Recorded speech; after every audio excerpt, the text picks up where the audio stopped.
সামাজিক যোগাযোগ মাধ্যমে ঘুরপাক খাচ্ছে মাত্র কয়েক সেকেন্ডের একটি ভিডিও ক্লিপ। আর সেই ভিডিওকে কেন্দ্র করেই ফুটবল বিশ্বে শুরু হয়েছে নতুন বিতর্ক ও তুমুল আলোচনা। বিশ্বমঞ্চের ফাইনালের ঠিক আগে সতীর্থদের উদ্দেশ্যে বলা লিওনেল মেসির একটি বাক্যই এখন নেট দুনিয়ায় কোটি কোটি ফুটবল প্রেমীর কৌতূহলের কেন্দ্রবিন্দু। আর্জেন্টাইন সংবাদ মাধ্যমগুলো ইতিমধ্যেই খবরটি নিয়ে তোলপাড় শুরু করে দিয়েছে। প্রশ্ন উঠছে, ফাইনালে মাঠে নামার আগে যেখানে ইনস্টাগ্রামে আবেগঘন বার্তা দিয়ে দেশবাসীকে ভাসিয়েছিলেন এলএম10, সেই তিনি ড্রেসিং রুম থেকে মাঠে নামার মুহূর্তে হঠাৎ সতীর্থদের সবকিছু ভুলে যাওয়ার তাগিদ দিলেন কেন?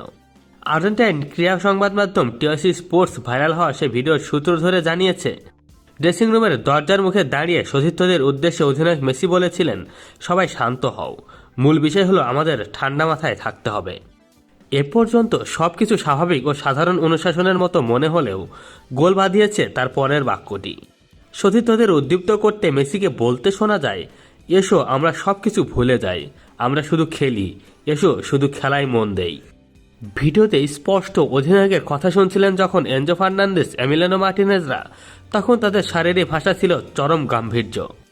কিন্তু প্রশ্ন উঠেছে, মহাগুরুত্বপূর্ণ ফাইনালের মাত্র কয়েক মুহূর্ত আগে সতীর্থদের ঠিক কি এমন ঘটনা বা বিতর্ক মাথা থেকে ঝেড়ে ফেলতে বলেছিলেন আর্জেন্টাইন জাদুকর? ৩৯ বছর বয়সী এই ফুটবলার মহাতারকা ঠিক কোন ইঙ্গিত দিচ্ছিলেন তা স্পষ্ট নয়।